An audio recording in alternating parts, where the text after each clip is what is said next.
parfait. Restons justement dans les livres, dans les livres qui sentent Noël, Le froid et la glace, avec un explorateur polaire qui nous raconte son histoire à travers un livre pour enfants. Alors voici Julien Cabon. Bonjour Julien, savez-vous, je vous en prie. Alors Julien, vous êtes journaliste, explorateur polaire, homme des glaces en quelque sorte. Vous avez exploré le pôle Nord il y a un peu plus d'un an et vous avez décidé de le raconter aux enfants à travers ce livre. Il s'appelle Armelle. Alors Armelle, elle est toute petite et elle raconte votre histoire à vous et à votre collègue, c'est cela ? C'est exactement ça, c'est notre témoin. Elle est venue avec nous au pôle Nord l'année dernière. Donc c'est un personnage imaginaire mais qui raconte la réalité en fait de notre expédition au pôle Nord. Et alors on vous voit justement, vous êtes parti faire quoi au pôle Nord ? On est parti, alors au pôle Nord déjà je précise, au pôle Nord nous on était sur l'axe de rotation de la Terre, donc l'endroit exact du pôle Nord géographique. Et on était parti monter une petite base scientifique où on faisait des trous dans la banquise, on ramassait du plancton, on faisait des mesures sur l'état de la banquise aujourd'hui qui a beaucoup diminué, elle a diminué de moitié en 30 ans et c'est ça qu'on raconte aussi dans ce livre qui est pédagogique également. On vous en a ramené un morceau justement pour que vous ne vous sentiez pas dépaysé, en fait, un petit morceau de glace. Et vous êtes parti combien de temps en fait ? On est parti un petit peu moins d'un mois. D'accord, donc c'est plutôt assez court. C'est très court, alors on ne peut pas rester très longtemps parce qu'il fait froid, on ne peut pas se faire déposer là-bas dans la nuit. Il faut savoir qu'il y a deux saisons, hein. Il y a le jour et la nuit, une journée qui dure 6 mois et une nuit qui dure 6 mois également. Donc nous on était en avril, là où la glace était la plus solide. Et pourquoi vous avez choisi de raconter cette histoire aux enfants avec ce livre Armelle ? Parce que c'est une génération qui peut-être ne connaîtra pas le pôle Nord avec de la glace, comme aujourd'hui en été. On a été sans doute une des dernières expéditions à pouvoir se maintenir au pôle Nord. Nous, donc je vous dis un peu moins d'un mois, il y a encore quelques années, c'était 2 voire 3 mois que les expéditions pouvaient rester. Ça fond, voilà, c'est un peu un lieu commun de dire ça, mais c'était une manière en fait de raconter très simplement, de montrer en fait que la banquise aujourd'hui était un milieu fragile et puis aussi très beau. C'est ça qu'on voulait raconter aussi. Mais vous justement, c'est une expédition scientifique. Alors vous, dans le bouquin, qu'on le voit, vous avez rendu les choses, vous avez clairement vulgarisé les choses et on se balade un peu plus avec elle. C'était quoi un peu la recette pour rendre la chose attractive ou en tout cas la chose intéressante pour les plus petits ?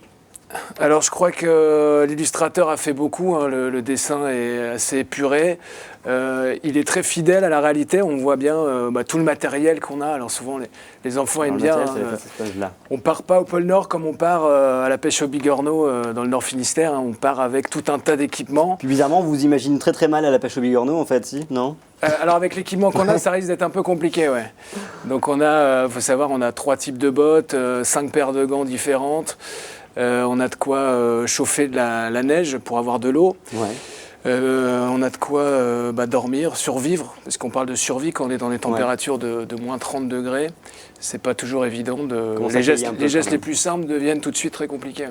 Et alors l'aventure ne s'est pas arrêtée là puisque Alan le trait solaire qui vous a accompagné lors de la première expédition, lui il est reparti pour une nouvelle exploration avec sa compagne, c'était en juillet dernier, il est parti faire quoi ? Il est parti faire la même chose qu'on a fait au pôle Nord, donc c'est-à-dire un tas de mesures scientifiques sur la banquise essentiellement et sur cet océan arctique qui est en pleine mutation. Il est parti avec son bateau qui lui sert de petite base scientifique en fait. Il est coincé dans les glaces, c'est ça ? Il est coincé dans les glaces. Alors justement, du coup, le bateau en fait s'est transformé en base puisqu'il n'est plus au milieu d'un océan mais au milieu d'un désert gelé. Alors ce qui est drôle, puisque c'est aussi ça un peu la magie de la télé, c'est qu'on a réussi à le joindre. Alors difficilement mais sûrement. Alan il est coincé à l'est du Groenland et on a réussi à le joindre par téléphone satellite. Je vous propose d'écouter cela. Alors voilà, je suis parti avec ma compagne Eline Heisterheim. On est parti ici au Groenland pour se bloquer dans les glaces pendant un an pour faire des prélèvements et des mesures scientifiques pour des laboratoires scientifiques justement. Donc on va rester bloqué au moins on va rester bloqué jusqu'en juillet prochain. Vous ça va bien quoi. Ouais, ça va très bien. Ouais. On n'a pas l'eau courante donc il faut qu'on aille chercher des bouts de glace qu'on fait fondre pour avoir l'eau, ce genre de choses. On a un petit renard qui habite pas très loin, je sais pas trop où il est cette année exactement, mais en tout cas il passe nous voir tous les jours, sans exception. Alors vous me dites qu'à Savoie, on a dû le réveiller, c'est ça? Parce que vous avez vécu pendant un mois collé serré dans le froid sous une tente, donc j'imagine que vous le connaissez bien. Oui, c'est vrai qu'on on a partagé beaucoup de choses ensemble. Ne cassez pas la table non plus. Je casse pas la table, je vais pas casser la glace non plus. C'est vrai que là, alors ils arrivent dans une période de nuit permanente, donc c'est-à-dire que il va faire nuit tout le temps quasiment, et ils sont en train, je pense, de s'approprier un nouveau rythme. C'est que c'est toujours difficile de retrouver ses repères. On ne sait pas quand aller se coucher parce que le jour ne se couche pas et on ne sait pas quand se lever non plus. Donc là, je pense qu'il est en train d'adopter un nouveau rythme avec Eline. Tout ça, justement, vous le racontez dans le livre d'Armelle. Le livre d'Armelle, on le trouve un peu partout dans Brest et sur Internet. Et également, on va en reparler en seconde partie d'émission. On va rester avec les enfants pour la rubrique Dialogues enfants, justement.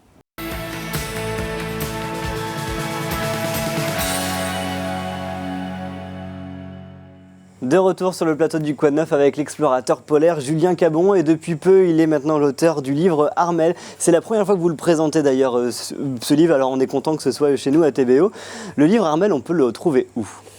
Alors on peut le trouver un peu partout sur internet, sur son site armelle-jeunesse.fr. Il va s'afficher en bas de l'écran, ouais. Voilà, donc là on peut le trouver, il y a plein aussi de petites choses sur les personnages, plein de petits compléments sur l'histoire sur ce site-là. On peut le trouver aussi dans les librairies brestoises, à Dialogue, à la librairie des voyageurs, à la petite librairie, à Ossanopolis également, bientôt dans les supermarchés aussi. Et puis sur le catalogue aussi de notre mécène Argel. Ouais. Je ne sais pas si vous vous rappelez ce que c'était quand. C'est celui qui vous a permis de partir en fait. Voilà, c'était. Qui vous a enfermé dans un congélateur. Enfermé dans un congélateur en 2010, il y a 3 ans déjà. Et c'est là qu'on s'est dit, en fait, ces gens-là, ils sont complètement fous, mais voilà. Et l'histoire a continué avec eux, et c'est pour ça qu'on a pu faire 50 000 exemplaires aujourd'hui de ce petit livre. C'est déjà pas mal. Donc, ce qui est un très très gros tirage. Et ce qui est marrant, c'est que c'est un livre en plus qui est pour les enfants, parce qu'il y a des dessins d'enfants et tout, mais alors on retrouve également des pages à l'intérieur où c'est vous, où c'est des photos, et où en fait vous racontez les choses de manière un peu plus technique, donc finalement les parents se prennent au jeu en fait, des pages comme celle-ci. Voilà, alors c'est l'originalité de ce petit livre, c'est qu'il y a des vraies photos, c'est une histoire vraie. Et on retrouve notre expédition avec le petit texte, donc soit pour les parents, soit pour les enfants quand ils deviennent un petit peu plus âgés après. Ils peuvent reprendre leur livre et puis apprendre que le pôle Nord, par exemple, que c'est un océan, que c'est la banquise, c'est de la mer qui gèle. Vraiment de l'eau. On a 4200 mètres d'eau sous nos pieds, que c'est le jour permanent. Et alors de cette histoire, vous allez en sortir également un documentaire, c'est cela? Oui. Alors on va faire un film documentaire de 52 minutes qui sortira l'année prochaine, en 2014. Donc il va s'appeler comment? Il va s'appeler, alors pour l'instant le titre n'est pas arrêté, mais ça serait quelque chose comme l'obsession de l'ours. L'ours, le symbole les ours polaires, voilà, où vous étiez.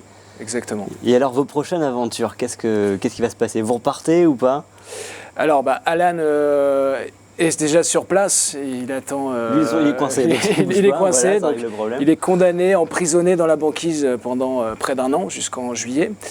Et l'idée, c'est d'aller le rejoindre en début d'année prochaine aussi pour faire un autre film en fait de son expédition. Donc l'aventure continue. Voilà, le retour de l'homme de glace dans son élément, dans son nouvel élément, c'est cela? Voilà, l'Arctique, c'est vrai que on en parle beaucoup et puis nous, on adore ça. Donc une fois qu'on a goûté à l'Arctique, c'est un petit peu dur de décrocher. On a toujours envie de retourner. Ouais. Bon, merci beaucoup Julien. En tout cas, voici le livre, c'est Armelle. Ça raconte l'histoire de 2 explorateurs polaires par moins 30 degrés.